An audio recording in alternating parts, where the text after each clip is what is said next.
Sanibonani, uQueen Loli lo, intombi yomZulu.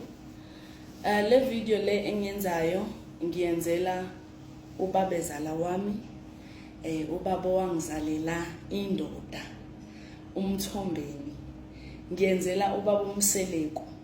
Bengicela baba, ngakho konke osekwenzekalile, nakho konke osukubonile.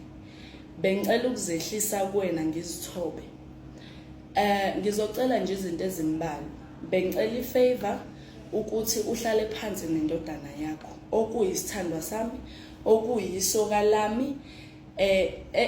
Sikanje mina naye amathe nolimi ngaphandle kokuthi mhlambe ngithini. Bengicela ukuthi uhlale phansi nomthombeni akakutshela iqiniso, because iqiniso uyalazi. There is no need ukuthi ngize ngiqhubeke ngenza ama-evidence ngirelease whatever or ngisho ini.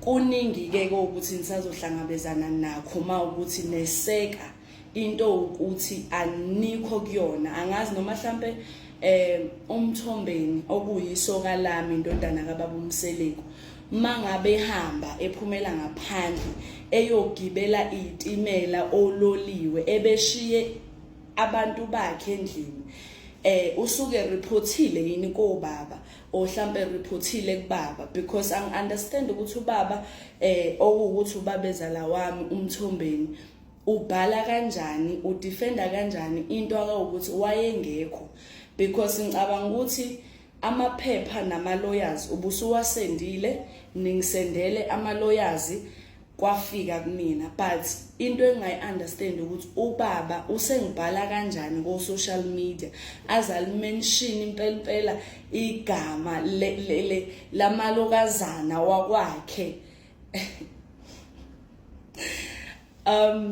Ngiyacela baba ngokukhulu ukuyithoba, bengicela ukuthi nihlale phansi nendodana yenu, because akakwenzike kusho ukuthi kumina ngedwa lokhu. Ziningi izingane zabantu ukuthi ngeke ngize ngixabane mina nabantu ngenxa yokuthi ngilwela indoda, isithandwa sami. Njengoba ngimthanda kumele ukuthi ngimamkele, njengoba naye ngamkelile wangi-approacha engazi ukuthi ngiwuhlanya lwentombazana, but ngihlanya la engihlanyiswa khona. Bengicela-ke baba, bengicela mthombeni omkhulu, ngokukhulu nje ukuyithoba nangenhlonipho. Mina ngikhuliswe ekhaya la kunenhlonipho khona. Umuntu omdala ngiyamazi. Ngicela nje ungicelele indodana yakho iyeke ukugibela izitimela ololiwe, ngoba phela thina sithwala yonke into. Bengicela mkhulu. Hi there guys, and welcome back to my YouTube channel. My name is Stella. Please do not forget to subscribe, comment, like, and also share this video.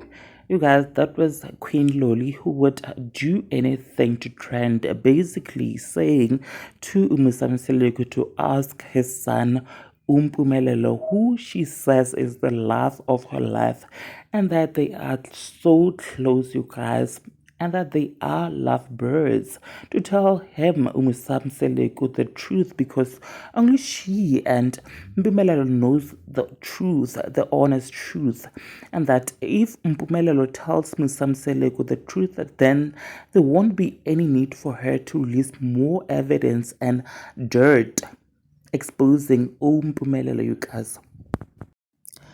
You guys, forgive me if I couldn't translate that better to English, because I am not a Zulu, but that's basically my understanding.